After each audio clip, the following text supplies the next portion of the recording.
Hello everyone, and welcome to this week's Crank This from the Digital Forge with me, Kyla.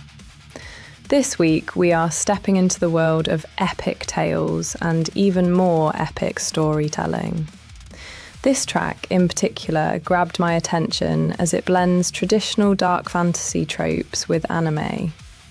I am, of course, talking about Starforge Rebellion and their track, Forge the Crown of the Damned.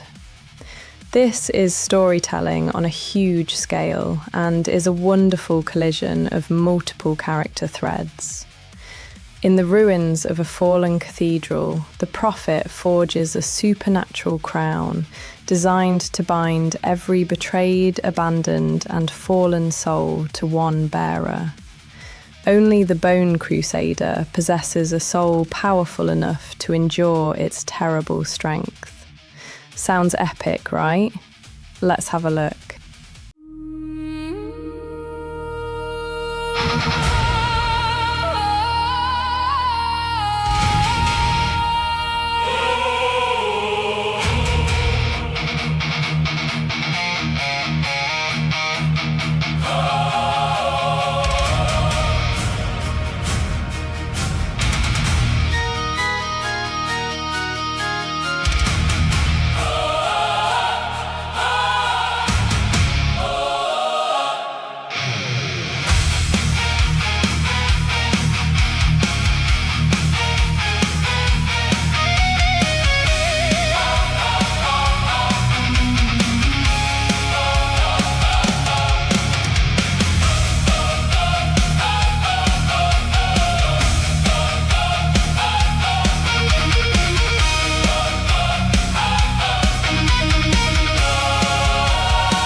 Used to call the saints. He holds the bones of what was holy. He breathes new life into the stains. The vessels glow with stolen voices. The prophet works without a sound. He pulls the demon from the silence and shapes him into sacred ground. I can feel him in the smoke. I can hear him in the steel. Malakah was never buried. Malakah was always real. He returns inside the meadow. He awakens in the flame. The hand that crowned me with destruction is the hand that forged this name. Forged the crown of the damned from the ashes of his name. Forged the crown of the damned. Malakah lies in the flame. Every hammer strikes a soul.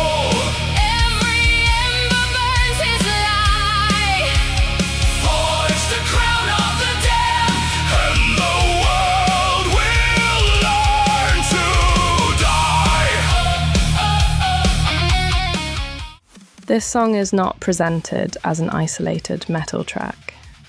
It feels like a complete chapter from a much larger mythology, one built around ruined faith, corrupted power, and the creation of something that should perhaps never have existed. The central idea is fantastic. This is not simply a crown hammered out of precious metal.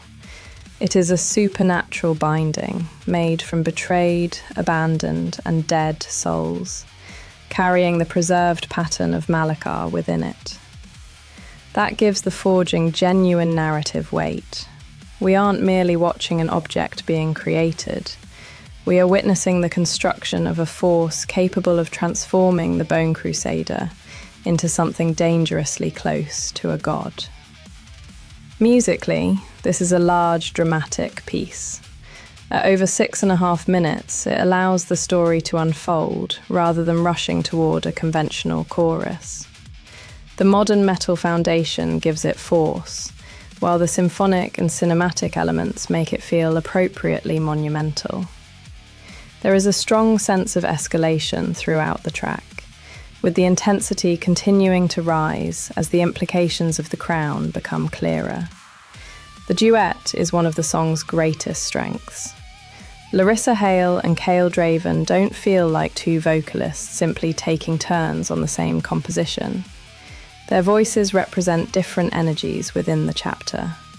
Larissa brings precision, control, and an almost ritualistic authority, while Kale supplies the aggression and emotional combustion. Her clarity against his fire is an accurate description, because that contrast shapes the identity of the entire track. When their voices begin to collide, the song becomes much more than exposition. It starts to feel like opposing forces converging around the same terrible act.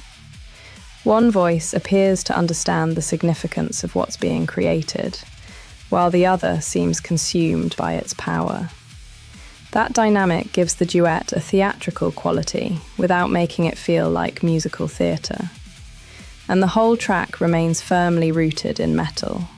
The vocal performances are supported by guitars and percussion that maintain a powerful forward drive. The song's rhythm carries the weight of a process that can't be stopped, whilst the heavier sections feel like hammer strikes, making the forging metaphor part of the music itself. The song also grows stronger toward its final third. Rather than reaching its greatest moment too early, it continues accumulating force.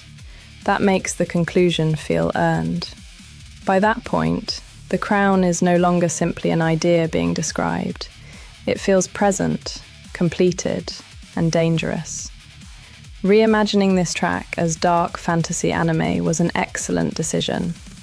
The visual style suits the heightened mythology of Starforge Rebellion.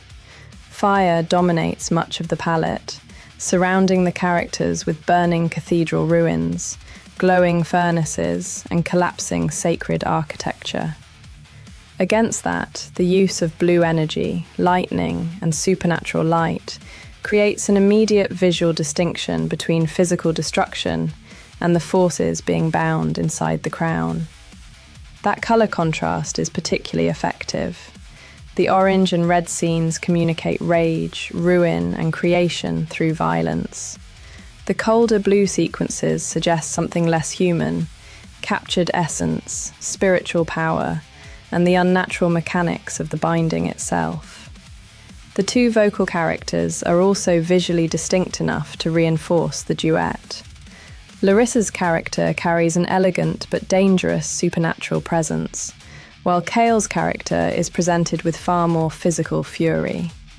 His clenched fists, aggressive expressions, and confrontational poses give his sections real momentum.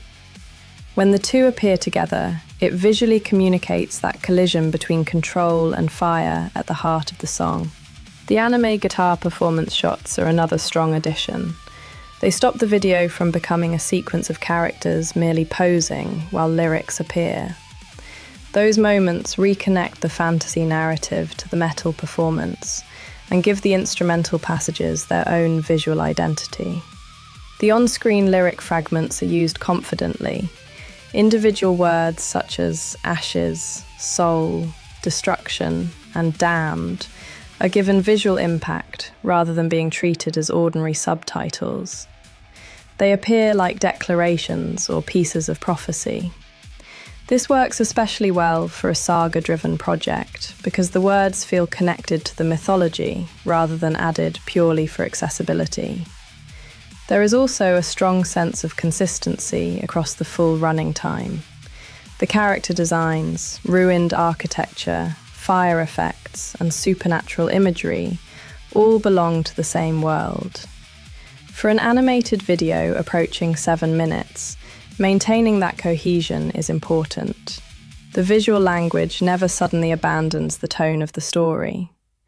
The camera movement and animated environmental effects help prevent the imagery from feeling static.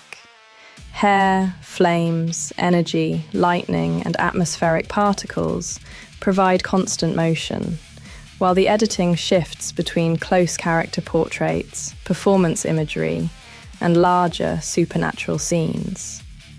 The result makes the video feel like an illustrated metal epic, rather than a conventional video. The most impressive part of Starforge Rebellion is the depth behind it. The Bone Crusader saga took form in the creator's mind many years ago. Bringing that world to life now, through music, multiple vocal characters, visual chapters, and an expanding mythology, gives the project an authenticity that cannot be manufactured by production tools alone. This is clearly not a case of generating disconnected songs and attaching fantasy imagery afterward. The characters have roles, the voices have identities. The albums represent stages within an ongoing narrative. Even the crown itself has history, mechanics, and consequences. The fact that Starforge Rebellion is the work of one creator makes that ambition even more impressive. Writing, producing, and directing a multi-chapter album narrative is already substantial. Coordinating 5 vocal identities across the saga, while also creating alternate visual interpretations, adds another level entirely. Forging the Crown of the Damned demonstrates why that approach works. The song, the duet, and the anime video are all serving the same chapter. Nothing feels detached from the underlying story. This anime edition doesn't feel like a secondary version or a simple visual experiment. It feels like the chapter has been translated into a different artistic language. The same event is still taking place, but anime allows its emotions, magic, and scale to become even more exaggerated and immediate. Starforge Rebellion has created something bold here, a dark fantasy metal saga, with enough confidence in its own mythology to let the audience enter midway through a burning cathedral and immediately understand that something enormously important is being forged. The crown may have been created for a king who never asked to be worshipped, but this chapter absolutely demands to be witnessed. That is why you should immediately go and crank this. You will find the links to the creators' channel in the description below. Please go and give them some love. Also, if you haven't yet checked out their collaboration with another friend of the Forge, Elvira Metal Band, make sure you do this. It dropped on Saturday, so get over there and give that some love also. Don't forget to like and subscribe to the Digital Forge. It helps us immensely and allows us to bring more of these amazing creators to your attention. All that's left is to say, I am Kyla. This is Crank This from the Digital Forge. Be safe out there, and I will see you all on the next one. Now go ahead and crank this.